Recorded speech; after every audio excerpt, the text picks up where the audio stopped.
CHATS with Frank Palmer, the marketing, media, and communications talk show.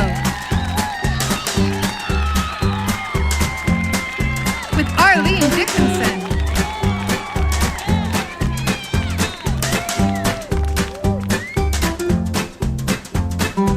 Presented by LifeWorks.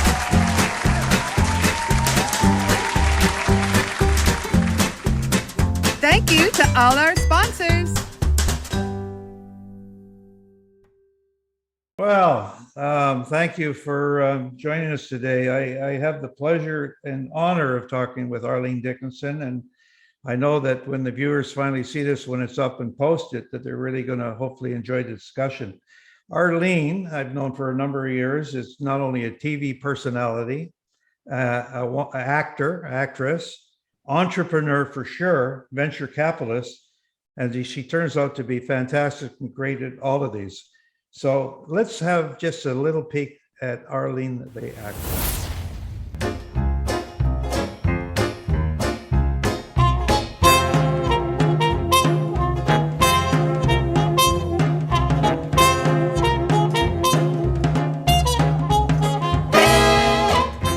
Hi, it's Arlene Dickinson, and you won't believe this, but I'm playing Arlene Dickinson on the set of Murdoch Mysteries, set in 1899.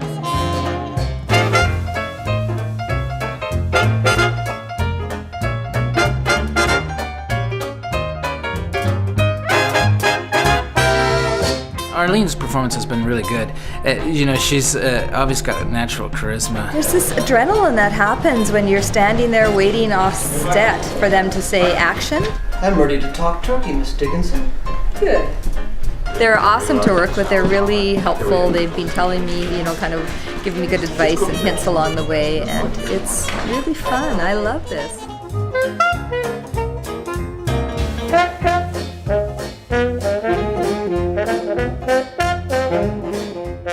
I have to learn lines, which I'm going to tell you is like way hard, because on Dragon's Den I get to say whatever I want, but here they're trying to tell me what to say, which, as you can imagine, is a bit of a challenge for the director. I'm sure wherever she goes, she must be inundated with people saying, you know what, I have a good idea. And it's funny, I said to my girlfriend last night, I was like, I have an idea for a clip that goes on your toilet seat so you can lift the seat up and down without getting your fingers in under the, I never understood why one of those didn't exist. Anyway, maybe if we get stuck between shots, I'll put it through. I love it. I don't think I'm cut out for it as a career, but I love doing it. It was sense of fun. Well, it really looked like you were having some fun. Did you have fun? Yeah, that was a good flashback, Frank. I hadn't seen that clip. I'm thinking to myself, where did they get that? It was so much fun, unexpectedly so. I came up with a whole new respect for all of the actors and actresses that are out there that have to memorize lines, because it's not easy. I couldn't remember a line, because I know over the years when you have to go into a pitch and then you have your points to memorize, and whatever I would say would never be what I had supposed to memorize. You'd end up having to ad-lib it again. So I really want to thank you again. I've been looking forward to this over the last month or so, because of your background and knowing you, and it's just important for these folks that are going to be watching, because it's an opportunity for industry professionals to share successes like yours or other people that we're going to be interviewing, because it's it's an industry that's changing, and an industry that obviously needs some help in every area today, because COVID's made a lot of difficulty for a lot of people. And of course, our industry has changed just overall. I mean, it's unbelievably what we're living with and how we're operating today. So we're going to get some of your points on that. But your drive from almost poverty, when I saw that, because in doing these interviews, you have to do a fair amount of research to keep it interesting. And I know that from where you came from, that you'll inspire others. So hopefully, again, we'll raise some funds. So my notes here, where you've been unemployed, divorced, with no money, and somehow battled all of that to become a huge success. Your passion and drive has created one of the largest independent agencies in Canada, and there's very few of those left today, as you know. Your offices are currently in Calgary and Toronto and Ottawa. And along with you being a star on Dragon's Den, You left for a while and came back. She's written 3 books, co-hosted the CBC reality series, The Big Decision, appeared as a judge on the Food Network's Recipes to Riches. And among many other business ventures, you formed Arlene Dickinson Enterprises. See, I'm getting tired already. Has done various TED Talks, also the national spokesperson for the Breakfast Clubs of Canada, and served as a co-chair for Kids Help Phone. And she sits on the advisory committee for Stafford Institute. And on honors and awards, you've had the Lifetime Achievement Award for Ad Rodeo in 2004, Canada's Most Powerful Women Top 100 Hall of Fame in 2007. Management Achievement Award by McGill University in 2008, Lifetime Business Award, Women's International Film and Television Showcase, Queen Elizabeth Diamond's Jubilee Medal. In addition to all these awards, you have honor degrees from Mount St. Vincent University and St. Mary's University and the Northern Alberta Institute of Technology. So you talk about a resume, you've kind of covered just about everything off that I can actually think of. So I think it's the interview could almost end right now with that, but I want to get into a little bit of background about you, because I saw you were born in a city or town that I've never heard of before until I looked it up, and it's called Germiston, South Africa, and you're the youngest of 3 daughters. That's right.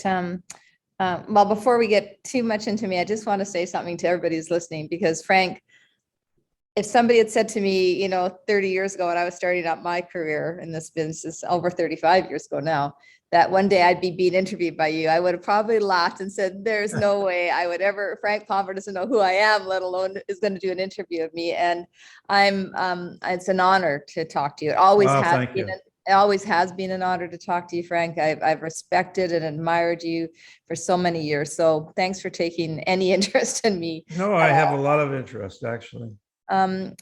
So yeah, I guess, it's been a journey. I can tell you, it's been a really interesting experience. I also think 35 years ago, things were quite a bit different. As you said, the industry's changed a lot, and it's been fun to be part of that whole kind of change. I think it keeps me young.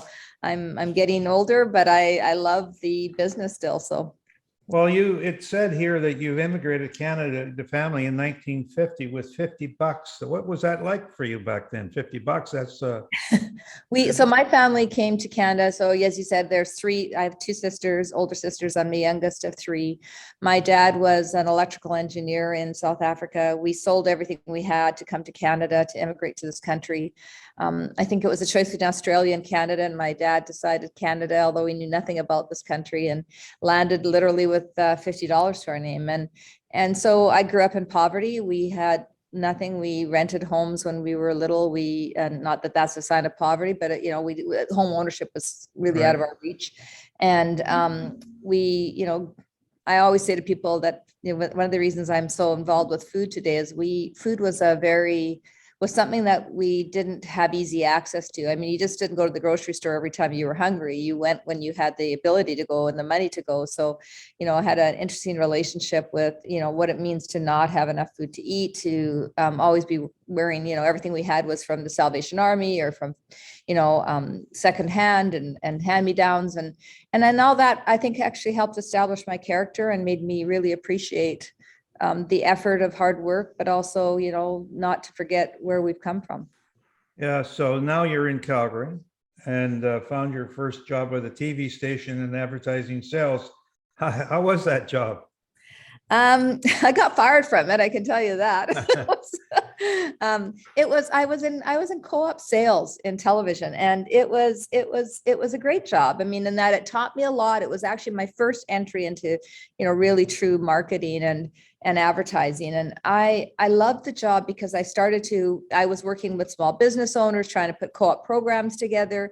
And that's where I found my passion for entrepreneurs and understanding kind of what it's like to build a business and treat their money like it's yours, so that you can, make sure you were doing good with it. And television was so exciting to me. It was, like I used to drop in the radio stations, and, I even did some television commercials back then because they always needed people to stand in that didn't cost them anything. So I would do that. And I really loved TV sales. It was a great way to learn about media and about business. Well, having said that, I just came to my mind that my first job was with a TV station also. Oh, And, interesting. yeah, right out of art school, I got lucky and got a job with KBOS TV, which is a border station, as a graphic artist. I was doing those signs that would be, "We'll be right back after this intermission." That was my role. So after leaving that job, it was apparently a former colleague of yours reached out and asked you to come to an opportunity to come to work for an advertising agency called Venture. Yeah, I mean, what I basically got was I got fired from the TV station, and and then he knew I needed a job, and he said, "Listen, we can't pay you anything, but you can come and work with us for free. You know, we'll make you." They made me a partner, but basically what meant come and work for free. So that's when I discovered what sweat equity was, and I learned that you just went and put one foot in front of the other, and I just started to find this passion for marketing. I loved it so much. I loved everything about pop culture and growing businesses. And I was young. I mean, although at the time, I've got to say I was 31 at the time when this happened. So it was, or I guess 30. I was a little bit older to be starting a business and to discover kind of what I was good at. But I found I was effective as a marketer because I was an effective listener. And I had a lot of empathy for people's situations. And I think that's an underrated skill set that we don't talk enough about in our industry, which is be a good listener, because you will start to understand what people are trying to achieve. Very, very good point. Most, I find that there's not a lot of people that are good listeners. No. Yeah. And you said you were working for free, but you were also sort of living off credit cards. I was doing on the TV show, we always say to people, don't borrow against your home, don't use your credit cards. I did all of those things. I was I was like living like day to day. My family didn't have money. It was a disaster, but you do what you have to do, and you're building a business. But it turned out really well for you, because within 10 years, you ended up owning the company. Yeah, I ended up buying my partners out. I had 2 male partners that were older than me, and went to the bank because I wanted to. They were older. They didn't get along. Wanted to retire. Didn't want to take any risks, and I wanted to build this business. And so I remember going to the bank to say, "Would you lend me money to buy them out?" And they just looked at me and said, "Well, you alone, or do you have some male partners that you're going to bring?" And I'm going, "No, I'm trying to buy my male partners out." So I ended up using working capital to pay them off, and just honestly, almost putting the business out of business by draining all the cash to do that. But it worked. Yeah, well, I mean, obviously it worked. I think you and I've known for each other for 25 or 30 years, and we've crossed paths many times. In fact, we are actually talked about doing business together at one point in time. But back then, as you went to the bank and you said that, is there any male partners? And you were a woman.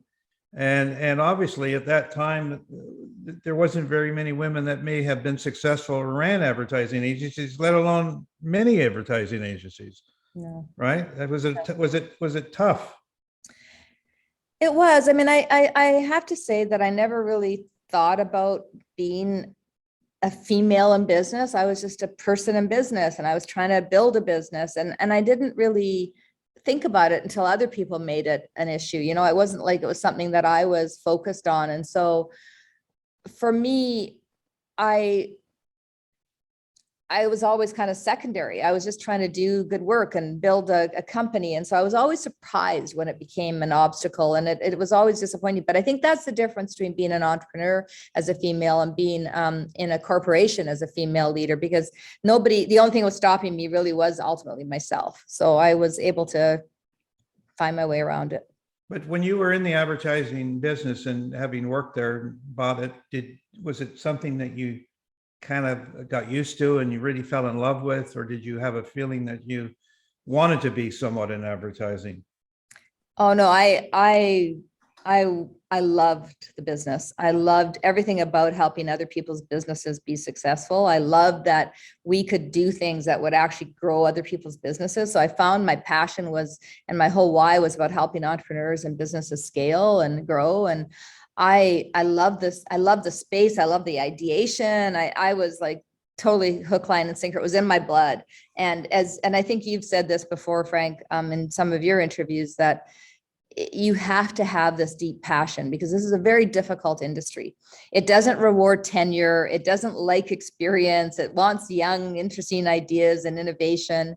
And if you're not passionate about it, you can easily get old in it. In other words, you don't stay current. You don't stay, you aren't looking for what's happening, what's new. And so I liked that it pushed me into trying to continue to improve myself and learn to understand what was going on in the world.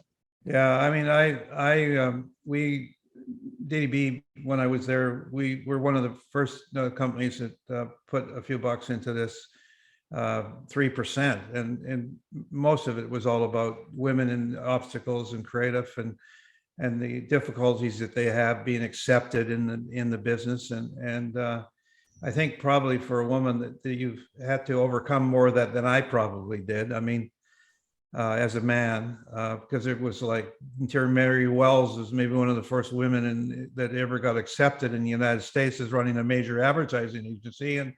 And today, my ex-boss was Wendy Clark, who's gone on now to run Dentsu, and she's running a huge organization. So it's just a very different industry today, and I'm glad it's moving in the right direction.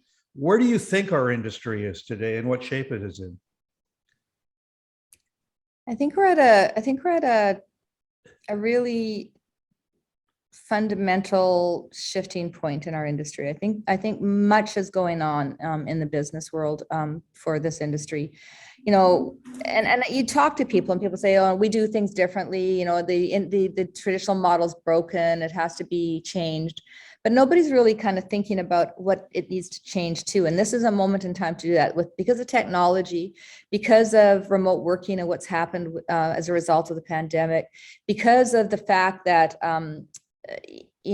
businesses are no longer, and with the commoditization of media and, even some of the creative ideas and everything kind of being brought down to a price point as opposed to the thinking and the strategy. I think we've had to reshape how we work with clients and how we partner with them, which is why I created Venturepark. The whole idea was that we needed to combine funding and capital, marketing and programming, media presence and an ability to innovate, all of these things together, create a partnership that actually is impenetrable. And to me, that's where the agency industry has to shift. It has to shift to becoming true business partners, not just vendors or suppliers or people who partner on campaigns, but really people who partner in business. Yeah, I agree with that.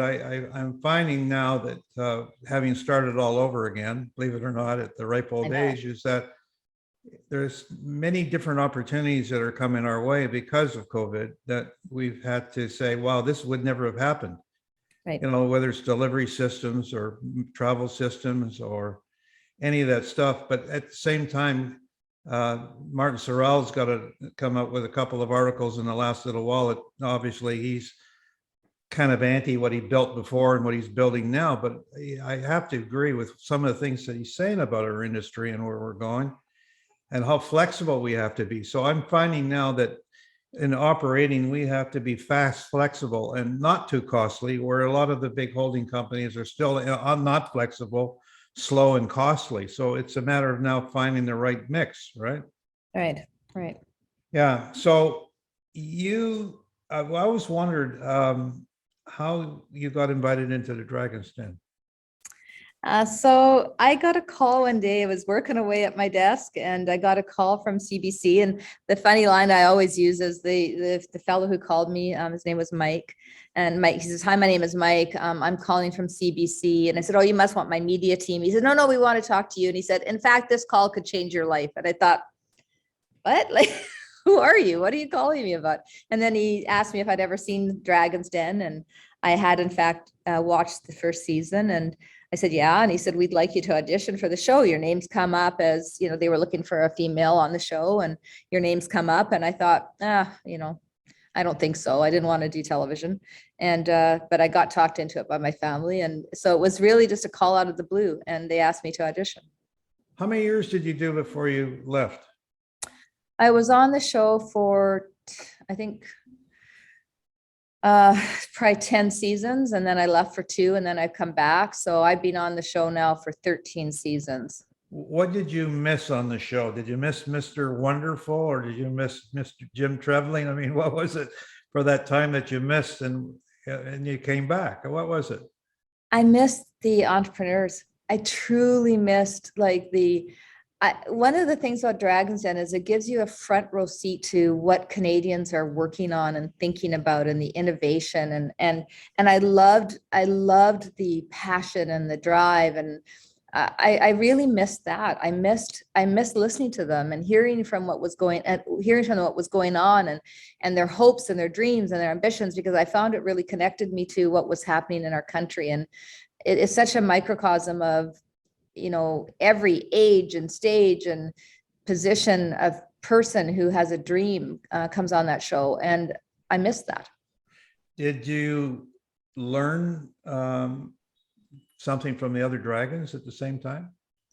Oh, every season I learn from the other dragons. This is a group of people who they're high performing, each in their own right. They all have a point of view. They're not shy. They're unafraid to voice their views. We each think we're right all the time when it comes to our opinion on the show.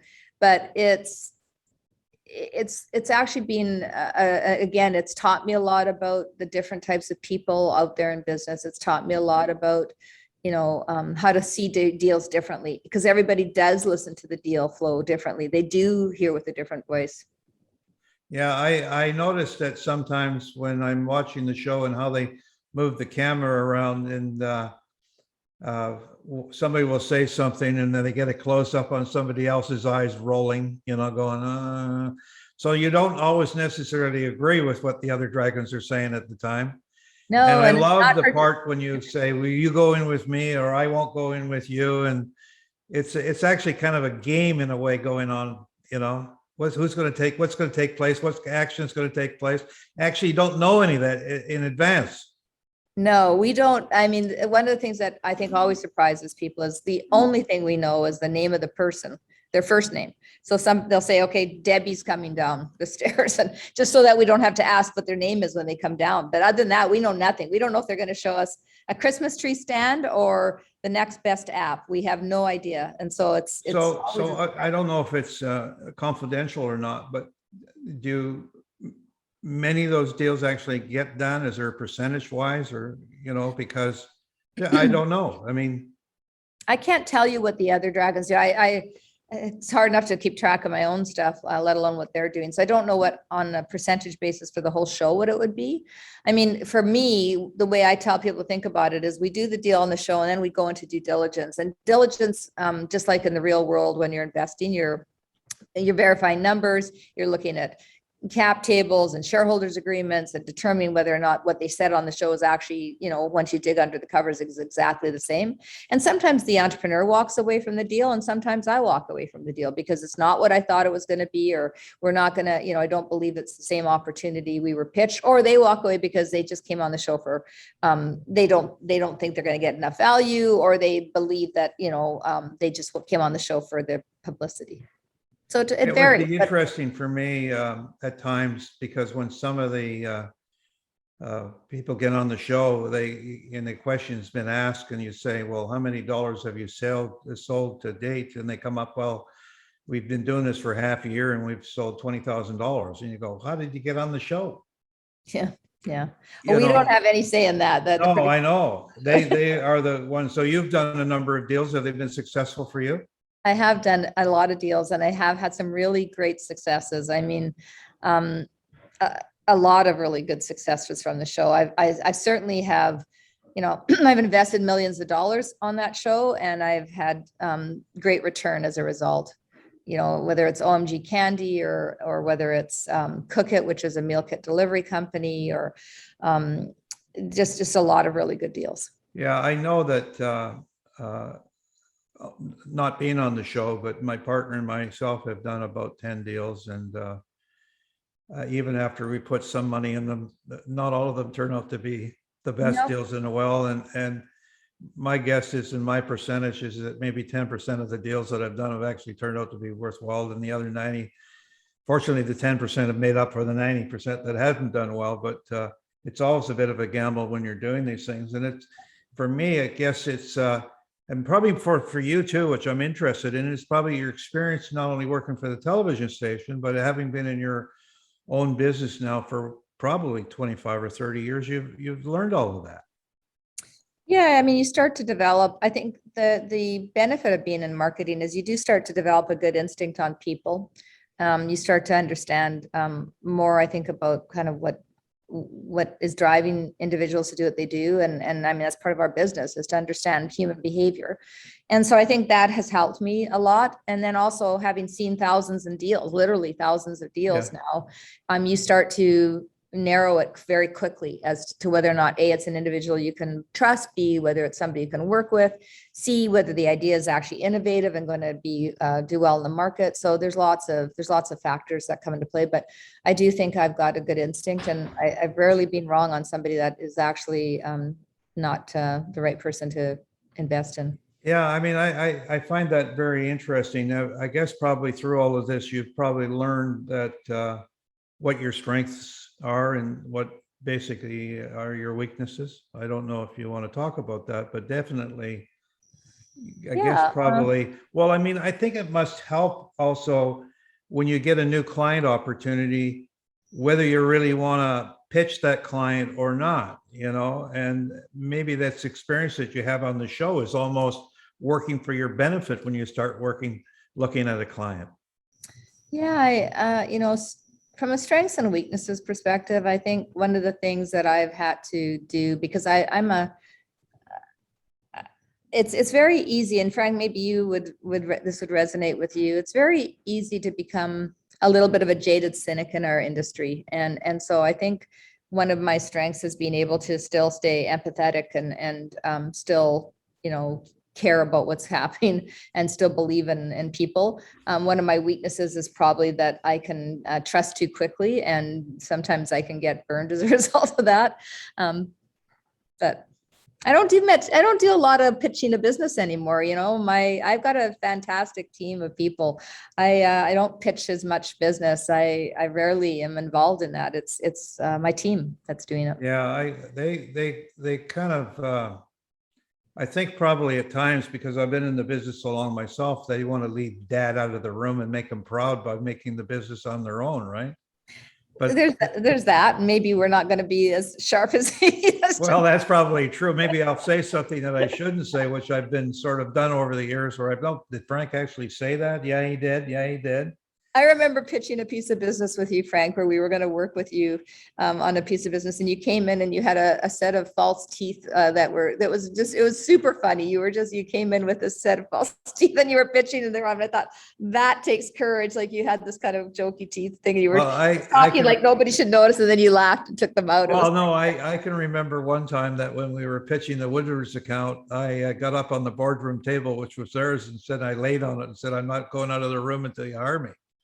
That would be you, Frank. That would be you. Yeah, well, I don't know. I've been able to get away with it because if there was 3 things I wanted to be in my life where people laugh at me, they say, what did you want to be? I said, well, I want to be a stand-up comedian. I wanted to be a professional wrestler.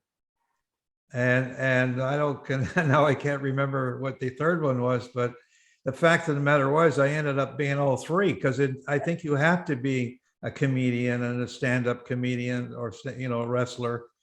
A police officer was it, the last one. And I think you have to be all 3 of them because this business is tough.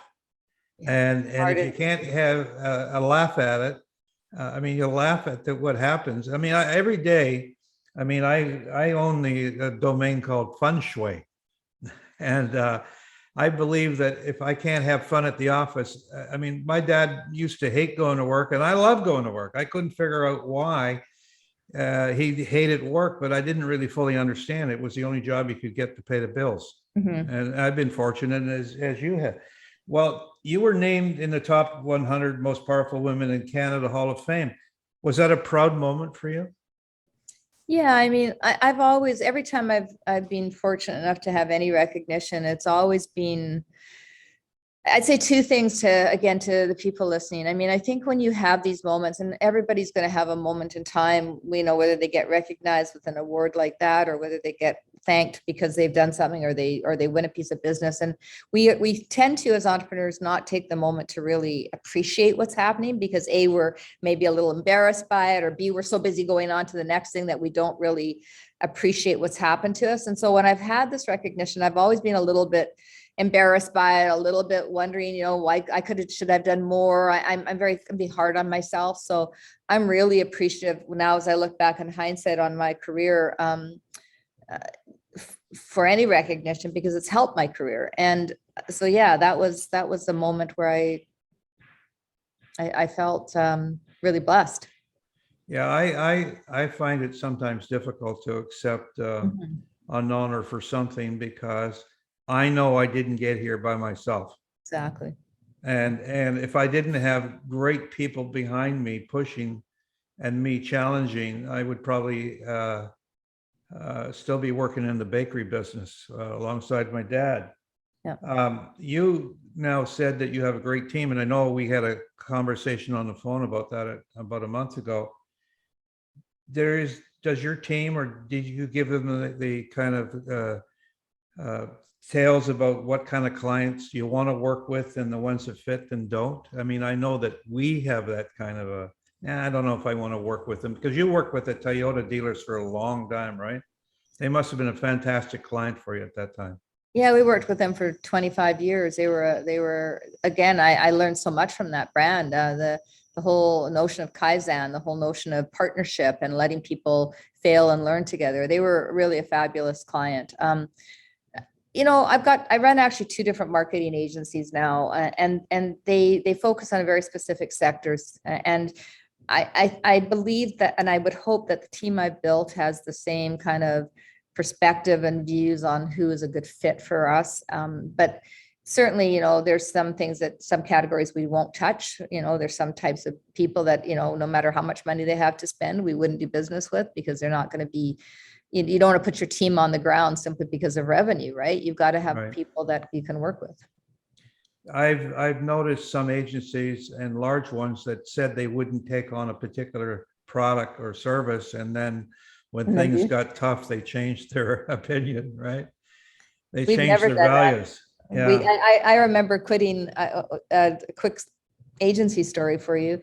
We had one of our biggest accounts was probably about 35% of our revenue, which, as you know, is not a good place to be with any piece of business, and had been a significant part of our business for many years. And they were just getting more, it was getting more and more toxic. The relationship was so difficult. My team was always like feeling belittled and never felt like it was good enough. And, all those things, and deadlines were so fast, and it was just all of that stuff. And I resigned that piece of business because of what they were doing to my team, and resigned it with it being 35% of our revenue, not knowing how we were going to replace it, not knowing what was going to happen. But the funny thing that happened as a result of me resigning it is when I came back and told my team they applauded, and they were so grateful. Like I knew it was bad. I didn't know how bad it was.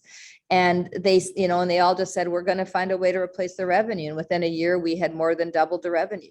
So, you free people up by giving them opportunity to go and work with people that are going to be good clients, as opposed to just revenue clients. Yeah, very good story. What made you decide to start District Ventures? So I started the fund, and now Venturepark, because I really believed that there was this huge hole in Canada in the food and health space, and I believed that there was this need to support businesses that were trying to grow, like altruistically, and as a just a personal belief. Canada is really good at shipping our natural resources and our commodities to other countries. So we ship our grains and our water and our, everything. And then the other countries turn them into products, and we buy them back. And I've just got this fundamental belief that no stick should leave our country without value being added to it. And for that to happen in the agricultural and health space, you have to provide capital and marketing support and programming, and you have to provide mentorship, and you have to help these businesses scale. And the way to do that is by not just marketing or not just capital, but by putting them together. And so I've been focused in the last 5 years on building a very unique ecosystem. And this to me is the future of advertising. It's finding a way to partner, not just by providing marketing expertise, but by providing capital and business expertise and sales and distribution expertise and retail expertise in a way that isn't available just through a marketing firm. And so that TELUS has created $100 million fund called the Pollinator Fund for Good. Yeah. And they put me on their board of directors. I won't walk in there with those funny teeth in my mouth, but the first product that they've launched is a beer, believe it or not. And it's called Pollinator. You won't see TELUS on it, but there's a small brewery in British Columbia that Pollinator, where this Pilsner beer is being brewed. And within the first month of it being launched, it's the biggest seller that this particular brand of beer has. So there's obviously a lot of people out there that are thinking where your head is as far as doing good and putting your money where your mouth is, actually. Yeah, I mean, I've raised $100 million fund. We're raising our second fund now. And we have put through our accelerator 90 companies, and those 90 companies last year did close to $200 million in revenue in the Canadian economy, drove thousands of jobs. We have funded through the fund 30 some odd companies.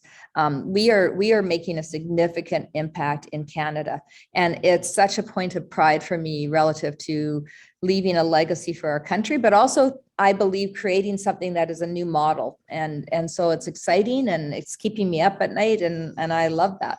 You got lots of energy. I do have lots of energy. Yeah. And you've written 3 books now. You got a 4th one in mind?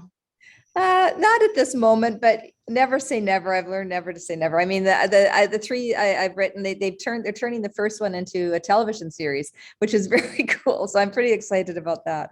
Are you going to get a royalty? Well, I'll be an executive producer. I will. I won't be on the show. And what was it with you and Jan Arden? What did you guys end up doing there? It seemed. Well, we had a podcast together for a year, which was a lot of fun.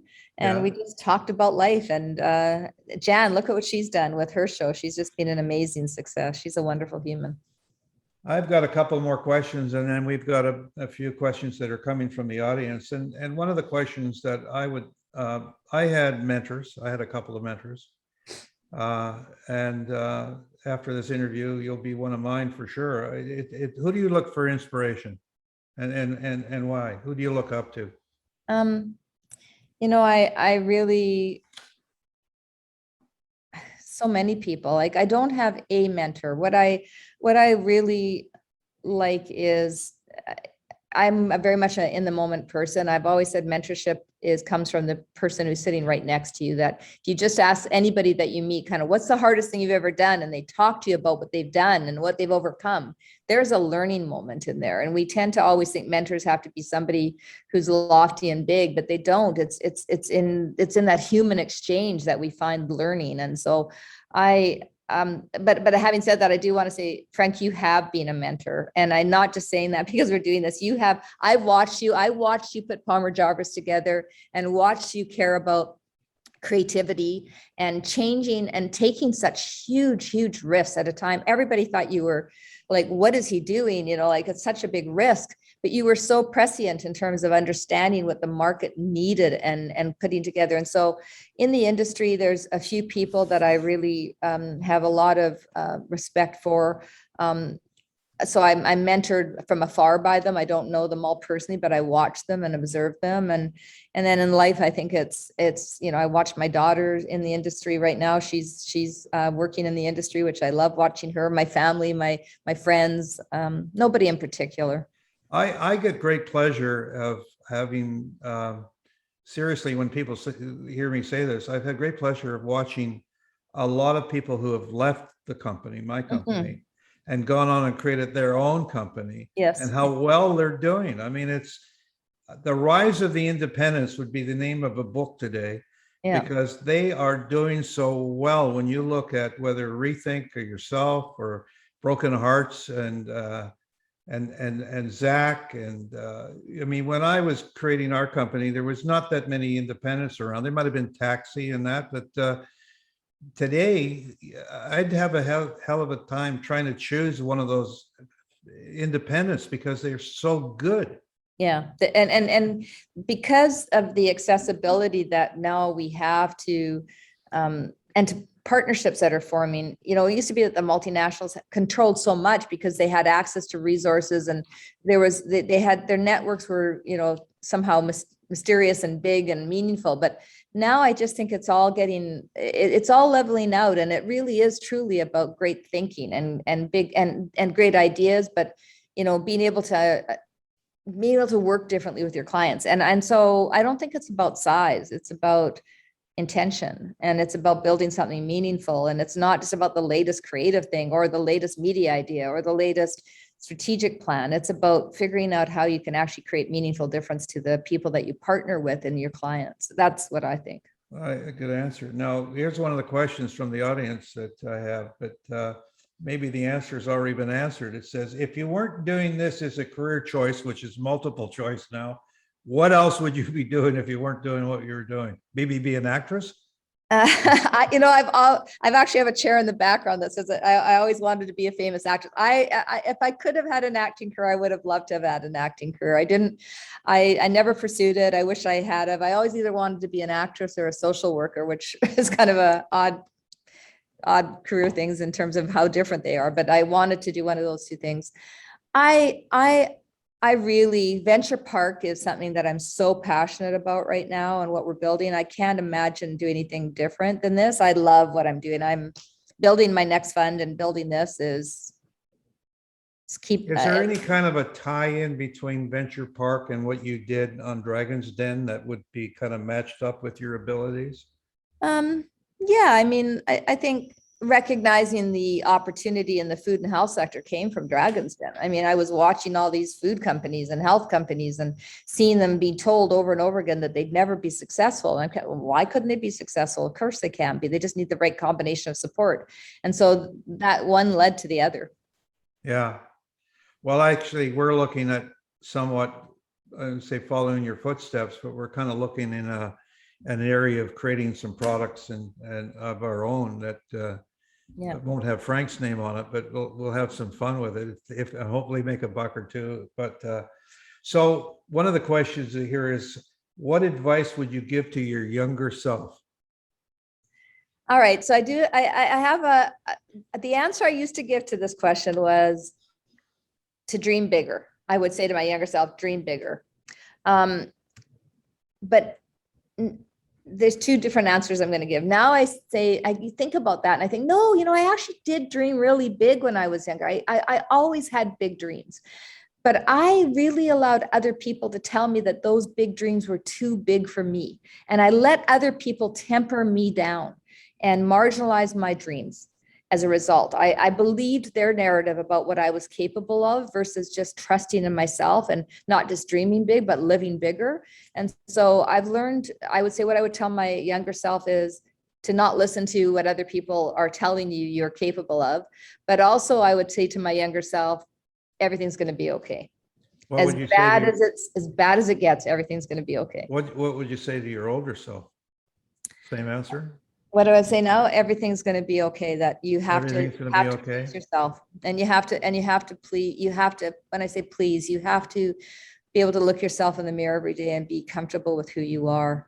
And I think that self-awareness and being comfortable with who I am is the greatest gift that age has given me. I am less perturbed by what other people think of me now.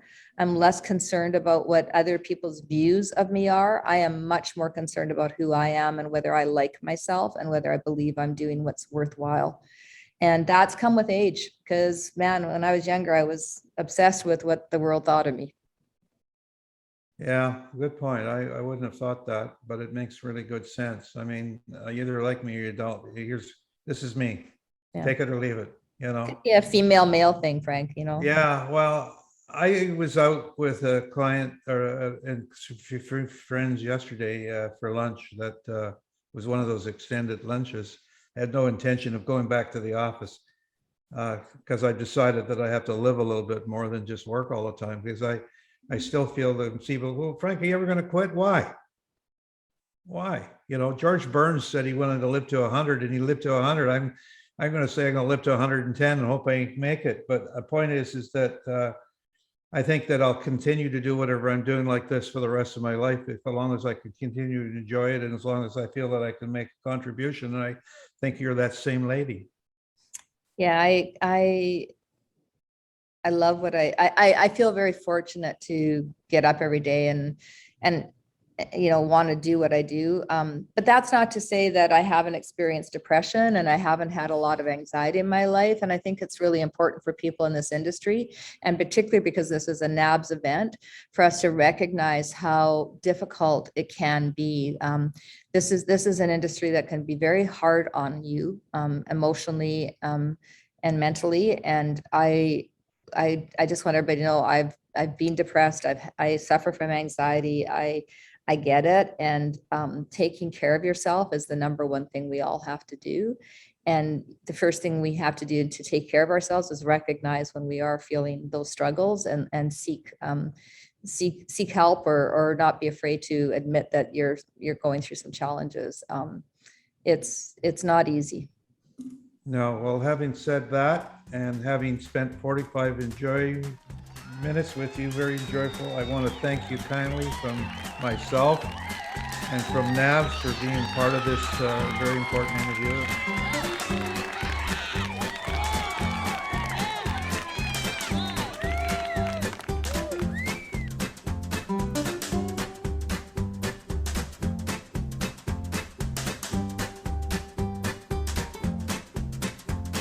Produced by NABS.